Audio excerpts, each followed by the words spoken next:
वेजिनिस्मस का मतलब है कि उनकी वजाइना जो है वो बिल्कुल भी किसी चीज़ की एंट्री को अलाउ नहीं करती है। इरेक्शन एक पूरा इमोशनल एक्ट है, इसमें कोई बोन नहीं है जो इरेक्ट कर दे पेनिस को। लेकिन वो कभी वाइफ को सेटिस्फाई नहीं कर पाते हैं बिकॉज इरेक्शन लूज कर जाते हैं इजैकुलेट करते।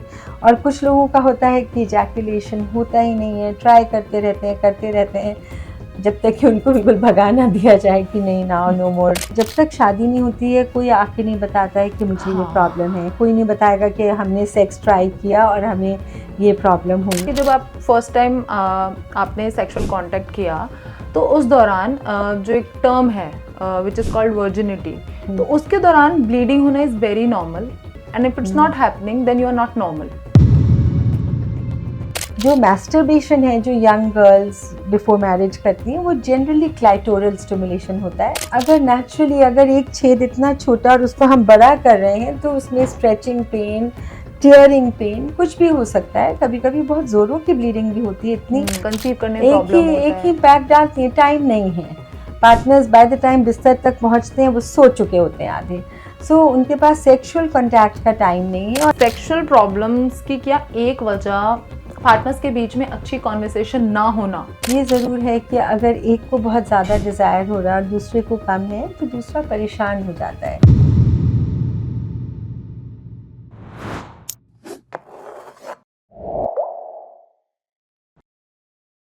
तो मैम अब अगर हम सेक्सुअल प्रॉब्लम्स की बात करें जो दोनों में आई फील कि मेल में अलग होती है एंड फीमेल में अलग होती है, तो कैन यू बी स्पेसिफाई कि मेल के लिए क्या एक सेक्सुअल प्रॉब्लम हो सकती है बड़ी, और क्या फीमेल के लिए कौन सी बड़ी सेक्सुअल प्रॉब्लम्स हो सकती हैं? हम फीमेल से स्टार्ट करते हैं। फीमेल में एक टर्म है वेजिनिस्मस।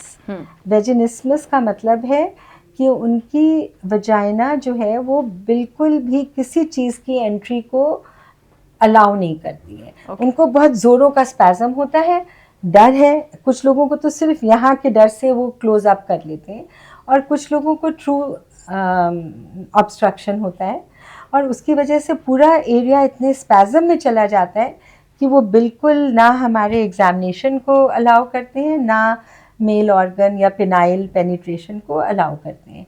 इसको तो बोलते हैं वेजिनिस्मस। अब जब दो जनों की शादी होती है एंड एक सॉफ्ट कॉर्नर होता है एक दूसरे के लिए, तो हस्बैंड जो है जब वाइफ डिनाई करती है तो उसको इरेक्शन एक पूरा इमोशनल एक्ट है, इसमें कोई बोन नहीं है जो इरेक्ट कर दे पेनिस को। It has to be emotional surge of hormones जो ब्लड फ्लो इतना तेज़ करता है कि पेनिस में इरेक्शन होता है।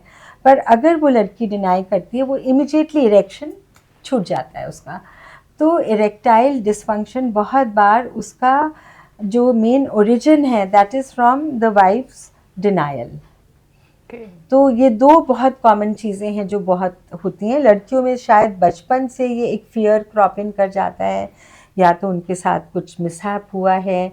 आप लोग रोज़ न्यूज़पेपर्स में पढ़ते हैं छोटी छोटी बच्चियों को भी लोग मोलेस्ट करते हैं। घर के रिश्तेदार starting from as close as a father or brother to as distant as any other person who comes to the house, and that fear gets into the mind of lot of girls. वो नहीं बताती हैं हम लोगों को कि कोई ऐसी चीज़ हुई है, पर इतना डर होता है कि मतलब उनको बेड पे लेटना मुश्किल लगता है कि डॉक्टर एग्जामिन करेगा। एग्जामिनेशन तो हम कभी कर ही नहीं पाते हैं। उनका आईवीएफ कर देते हैं अंडर एनेस्थीसिया, एक निकाले अंडर एनेस्थीसिया, एम्ब्रियो डाला और प्रेग्नेंट हो गए और बाद में सी सेक्शन करा लिया।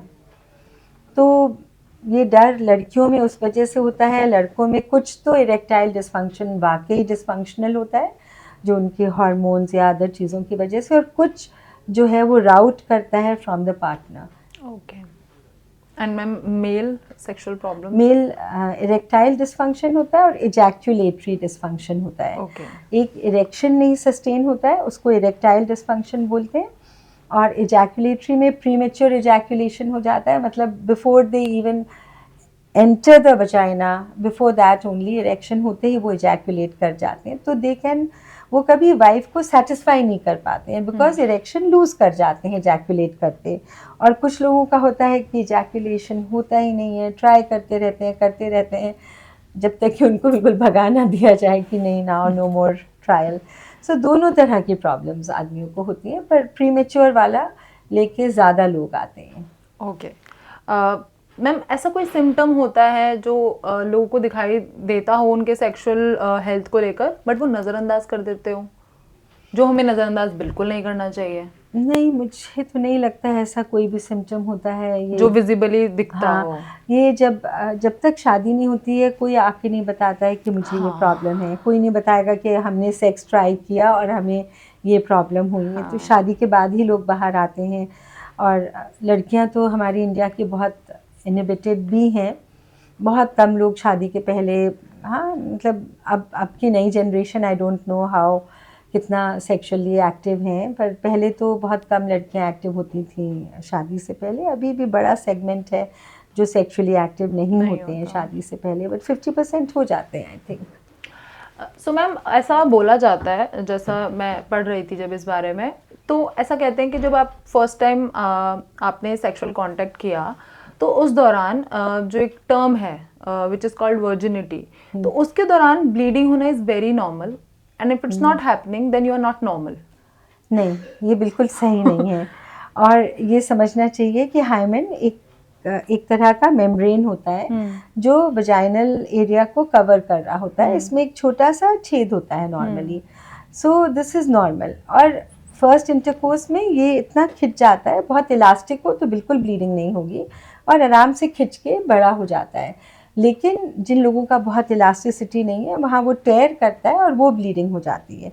तो ब्लीडिंग होना वर्जिनिटी का साइन नहीं है, बिल्कुल वर्जिन्स भी हो सकते हैं और ब्लीडिंग बिल्कुल ना हो ये भी हो सकता है। और जो मैस्टरबेशन है जो यंग गर्ल्स बिफोर मैरिज करती हैं वो जनरली क्लाइटोरल स्टिमुलेशन होता है जो हाइमेन के बाहर होता है। और अगर हाइमेन के अंदर भी अगर फिंगर से कोई मैस्टरबेट करना चाहता है तो it is not abnormal and it does not mean कि अगर ब्लीडिंग नहीं हुई तो वो वर्जिन नहीं है। ओके, तो ये कोई ऐसा साइन नहीं होता है। एक बहुत अच्छा किस्सा सुना रही हूँ। तब मैं मिडिल ईस्ट में थी और एक अफ्रीकन लेडी आई जॉर्डन से, और पूरी शादी की ड्रेस में विथ लॉट ऑफ मेन उसके साथ में, और उन्होंने ये बोला कि ये ब्लीड नहीं करी है तो इसको एग्जामिन करो और बताओ कि ये वर्जिन है कि नहीं, अगर वर्जिन नहीं है तो हम अभी तलाक देंगे इसको। ऐसा वाला हाल है वहाँ का। और हमारा तो मतलब हम तो वुमेन एम्पावर्ड लोग हैं, हमने उसको एग्जामिन किया ना किया, हमने जाके बोला 100% वर्जिन है वो, और उस लड़की ने वहीं खड़े होके तलाक तलाक तलाक बोल के उस आदमी को तलाक दे दिया। पूरा गुट आया था 25 लोगों का उस आदमी के साथ, लड़की के साथ। सो अफ्रीका में ये चीज़ बहुत ज़्यादा प्रचलित है कि लड़की का वर्जिन होना, ब्लीड करना बहुत ज़रूरी है, पर बिल्कुल ऐसा ज़रूरी नहीं है। ओके, उस दौरान पेन, अनकम्फर्टनेस ये नॉर्मल होता है?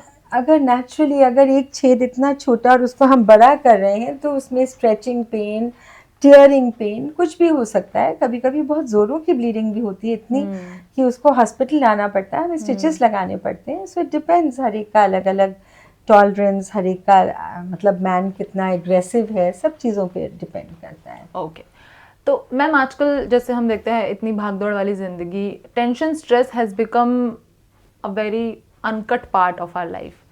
तो ये जो चीज़ें हैं ये किसी की भी सेक्सुअल हेल्थ पर क्या इम्पैक्ट डालती हैं और क्या इससे उनको इन फ्यूचर इनफर्टिलिटी प्रॉब्लम्स होती हैं, कंसीव करने में प्रॉब्लम होता है? एक ही इम्पैक्ट डालती है, टाइम नहीं है। पार्टनर्स बाय द टाइम बिस्तर तक पहुंचते हैं वो सो चुके होते हैं आधे। सो उनके पास सेक्सुअल कॉन्टैक्ट का टाइम नहीं है और ये फर्टिलिटी को डिले करता जाता है। जहाँ हम डिले करते हैं, हमारी एज, लड़की की एज अगर एडवांस कर जाए, 34-35 के ऊपर निकल जाए, तो बहुत सारी प्रॉब्लम, सब बीमारियाँ धीरे धीरे लाइफ के साथ होती हैं। किसी के ओवरी में कुछ भी नहीं है लेकिन 35 की एज में सिस्ट बन गई, फाइब्रॉइड बन गया, कुछ भी हो गया, तो इनफर्टिलिटी नहीं कॉज करता है। मेनली ये होता है कि सेक्सुअल कांटेक्ट नहीं हो रहे हैं इसलिए फर्टिलिटी नहीं हो रही है। और जब बहुत डिले हो जाता है तो जेनाइटल ट्रैक्ट की बीमारियां सामने आने लगती हैं, ओवरी का रिजर्व कम होने लगता है, और ये सब चीज़ें टुगेदर उसको कंसीव करने में मुश्किलात पैदा करती हैं। मैम, सेक्सुअल प्रॉब्लम्स की क्या एक वजह पार्टनर्स के बीच में अच्छी कॉन्वर्सेशन ना होना ये हो सकता है हाँ हाँ बिल्कुल हो सकता है कि अगर आप अपने पार्टनर के साथ अगर एक अच्छी compatibility कॉन्वर्सेशन नहीं नहीं करते है, हो। बिल्कुल बिल्कुल। और आजकल के ज़माने में बहुत इम्पोर्टेंट हो गया, पुराने ज़माने में तो कॉन्वर्सेशन का कोई क्वेश्चन ही नहीं उठता था, औरत गऊ होती थी और जो आदमी चाहता था वही होता था।